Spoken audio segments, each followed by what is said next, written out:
and Nikki here to be commentators for the Summoner Wars Online Championship game.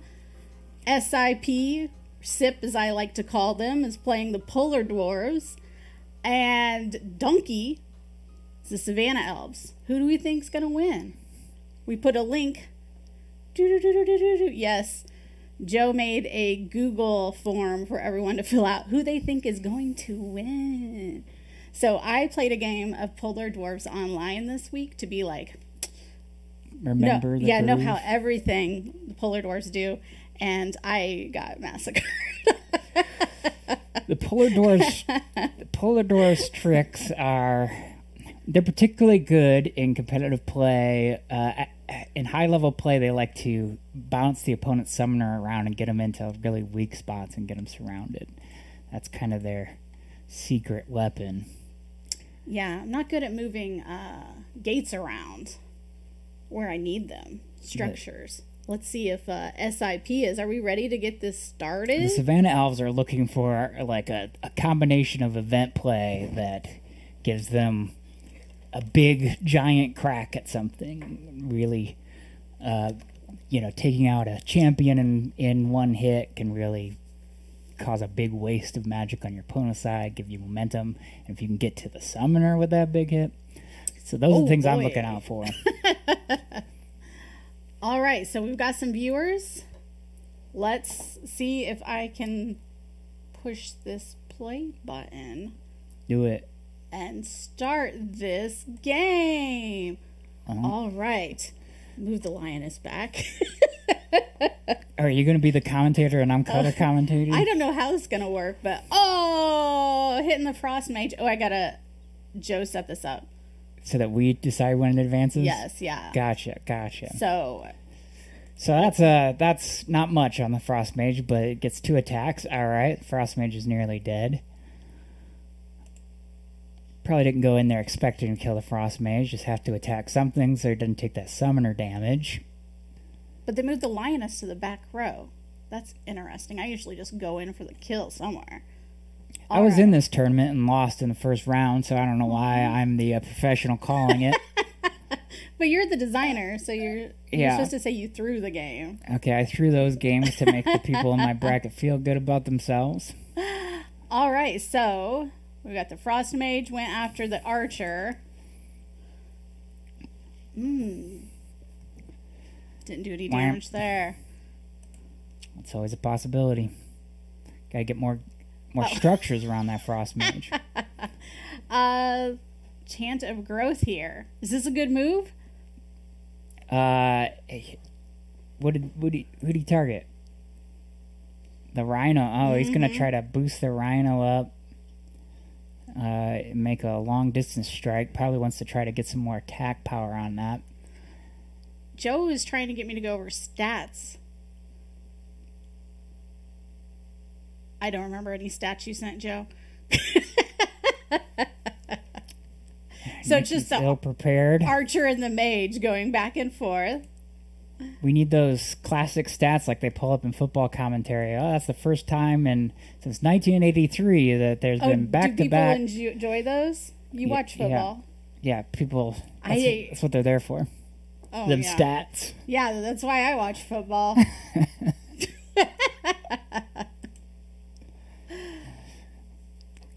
So here we go. I mean, stats are kind of necessary in horse racing. Otherwise, you don't know if that horse is any good. Do you watch horse racing? No.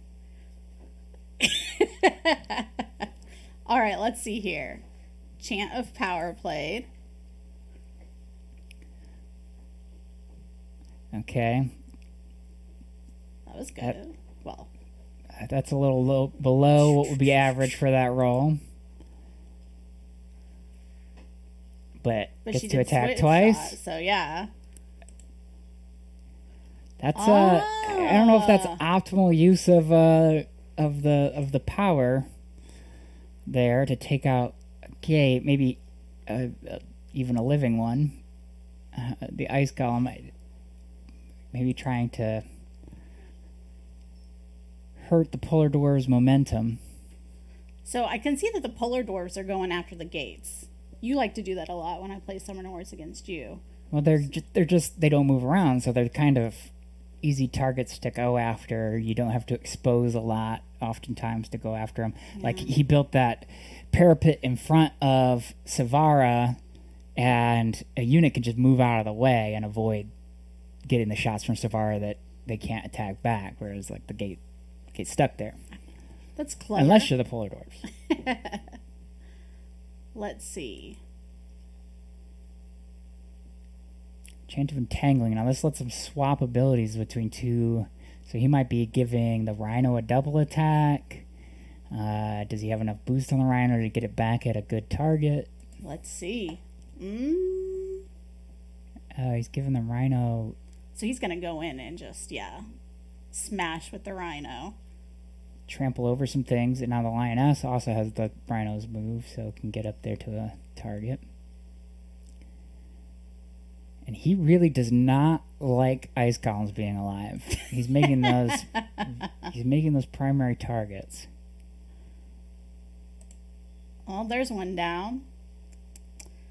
Do ice columns have feelings? Or are they just structures that can be controlled? Probably not. Okay, well, that makes me feel a little better.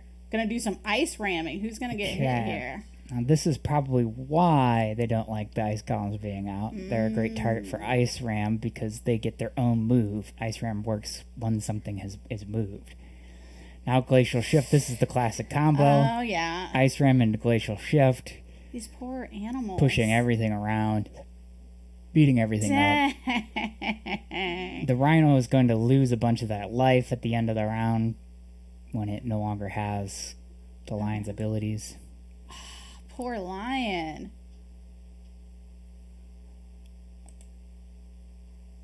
All right. The Polar Dwarfs are just coming in and...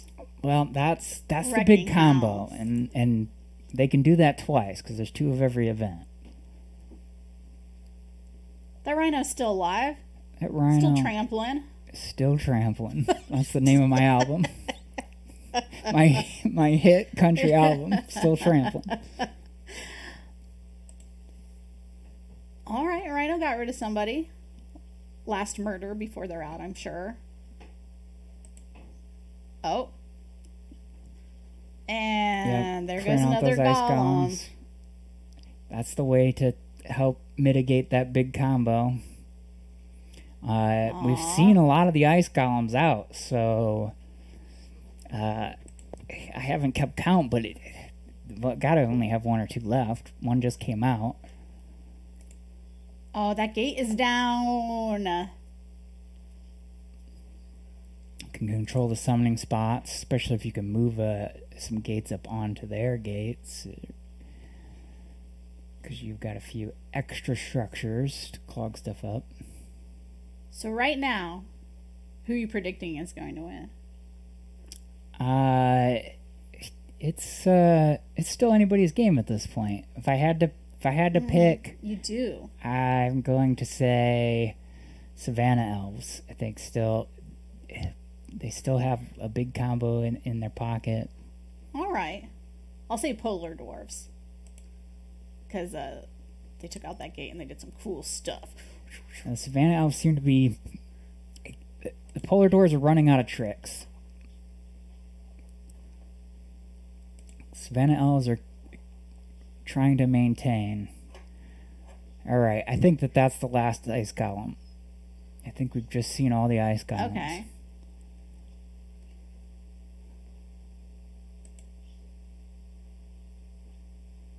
So is it SIP or is it SIP? I want to know. No idea. Maybe the chat knows. Yeah. Chat pop. Oh, I see. It's all caps, so I'm going to say SIP. Unless they're yelling SIP. And SIP doesn't really sound like a word you would yell. If you're like, take a sip of this. Take a sip! Yeah, take a sip of this is a good, like, I don't know. A good insult? Trash talk? Yeah, good trash talk. Take a sip of this. Sip of this. And then Dunky says, I mean, you just got dunked or... Yeah. Something like that, I assume. Dunk your cookie in this. They're both they're both liquid related.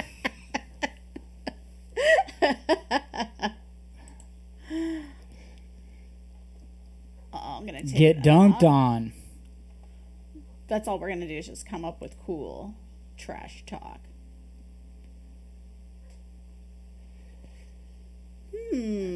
Bushi's been kind of exposed, and I haven't seen a lot of effort from the Polar Dwarves to go after him. I mean, the Polar Dwarfs are like swarming over here right now. I know they seem to be more worried about cleaning up the board. I'm gonna take a look at the magic here. Let's see. But Bushi has a low life count compared to other summoners, so it's because kind of hit him while you can is also a strategy because he also has so much. Well, his spirit bond requires he be close. A lot of his events require he be close. If he's really low on life, you can't afford to get him close. And Bushi's kind of getting out there. Yeah, look at that. Wide open. But it sets up that huge attack. Yeah. And double attack. Like I said earlier, if you can get it off on the summoner, it's a big deal. He did it. Oh, crap. Managed it. Savanna walked into it. Now this could be the end of the game. Wow, that's a short one. That lioness just killed its own mage. To get it out of the way so it could get an attack with the archer to finish the game. I would never do that. That's so mean. That's not how these was guys a quick work. Championship. An early kill on the summoner. Oh, whoa. With a Dunky. power combo. That was a really fast game. That was fun to watch. Dunky for the win. Yeah, Dunky. So, yeah, that was fast. Power combo for the not kill. Not very good at commentating. Savanna letting yourself get open with your summoner against the Savanna Elves, always a tricky gambit because, as you saw, they can do a lot of damage in a single turn. Yeah, I got worried because he was out there by himself, but then his units. Dunky went 15-1 for the tournament. That's knowledge I have, all on my own. No one else. Only lost once on the tournament. To Ollie's Polar Dwarves. Yeah, that would have been to Ollie's. Oh yeah, I remember Polar that Dwarves. matchup. So his other loss was to the Polar Dwarves. So he's probably pretty nervous coming in this one. But everybody who was involved with the tournament and played, thanks so much for joining us, and congratulations to Dunky. Dunky's here for the victory. Good job, Dunky. Was here. Replaying it in fast mode. Yeah. Wanted to see what we had to say about his excellent gameplay. Hey, Dunky, is it SIP or is it SIP? Do you know? I'm going to say it's SIP. All right. Joe in the chat, do you have any other stats you want people to know? We'll read them off and act like we know them. Dunky wasn't sure either. He was playing that whole game with, conflicting. Yeah. He's trying to pay attention, but he keeps asking himself, is it SIP or is it SIP? He still managed to have the victory. Dunky, did you pick the Savanna Elves assuming SIP was going Polar Dwarves? That's a good question. Well, the other loss was Savanna Elves to Polar Dwarves. The loss he took in the tournament, the only loss he took in the tournament, he was the Savanna Elves and lost to the Polar Dwarves. Polar Dwarves were 12-8 in this matchup during the tournament? Oh, so pulling off the victory was a bit of an upset. So I wonder if the Breakers did well too, if Dunky was expecting to play either one of those. Okay, now somebody's named themselves Danky Dunk. Wanted us to think that that's the real I know Dunky. who Danky Dunk is. That's Cody.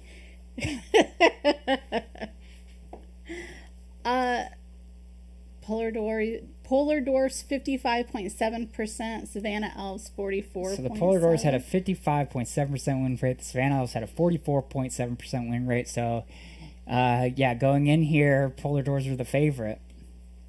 I guess the Avians and Cloaks just came out, so People, I wonder how far people got with them. Joe. Yeah, I'm not sure. Sip was 3-0 with the Polar Dwarves. He was coming in confident with those Polar Dwarves. In the Summoner Wars League, Savanna Elves won 53% out of 60 games. These are the stats people were craving. Yes. I'm sure everybody's still tuned in. If you're coming in for the first time, the Polar Dwarves were defeated. Savanna Elves were the winners. Dunky took it with the Savanna Elves, and it was an upset.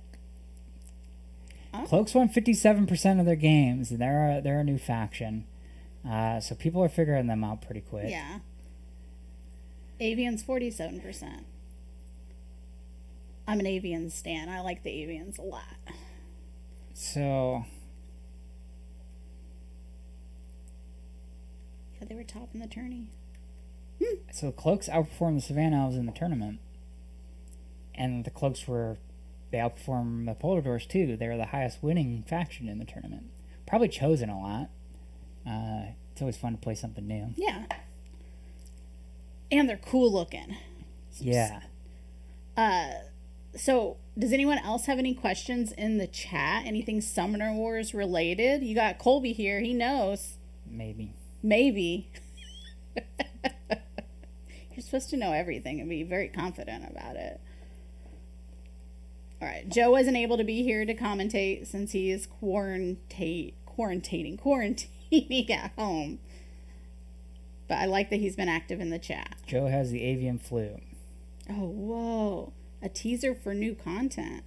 Give us a teaser for new content. Well, we just finished up the Sand Goblins and the Obsidian Dwarves. I don't know if we've announced that those are factions yet. We've talked about the Sand Goblins on the podcast, I believe. I think early on in the deck building, I mentioned them by name. Yeah, I so really those like the are Sand headed Goblins. to the printer now, and Shadow Elves are next up for playtesting. Bring some art up on your phone and show it to the camera. That would look great. Yeah, I don't think I want to do that. I've got something exciting to show. Oh, okay. Well, maybe I will, since Nikki's leaving to pull something back. Well, just when I do I have some art on my phone? When I came into the office today, because I haven't been in a week, I saw that we got our production copies to look over and make sure that they're perfect. Were they perfect? Yep. They're getting on a ship now, so they're a-coming. We'll see what happens. The shipping has been a nightmare as far as how long it takes to get here. We're trying out a new shipping company. Hopefully that helps. Joe, is there hope for a full spectator mode? Ooh, I do have some Sand Goblin pics. This one's gonna blow your mind. Can you see That's it? Krusk. And yes, that's a big old steam truck he's got right there. Their whole thing is they're gonna be kind of like a Mad Max style faction. They make use of these mobile structures and reuse of them through scavenging, and they like to blow stuff up. What was that other picture? Don't worry about it. Would there be There's a fun guy. That's Uncle Sparks. He's pretty good. People like him. Dark Resolve and Dark Spirit, please? This dude flies, but he crashes every time he flies. He looks like he crashes every time he flies. Can you give a teaser for what factions will be Dark Resolve and Dark Spirit? Resolve? See, they don't have like official names, so I'm not sure what is meant by They're Resolve. just symbols. Yeah. Dark Spirit. I was thinking maybe the Filth would be Dark Spirit. Psychic. Yeah. Okay, so I don't know for Dark Psychic. People ask me about the Filth a lot. One person got mad thinking we weren't going to release the Filth. Said some really mean things about you online. People have to keep buying in order for us to keep making them. The eye control. Yeah. All right. Well, anything else you want to announce? Anything you want to say? Thanks for watching. Thanks for participating. Thank you, everybody, for playing. Yeah. Later.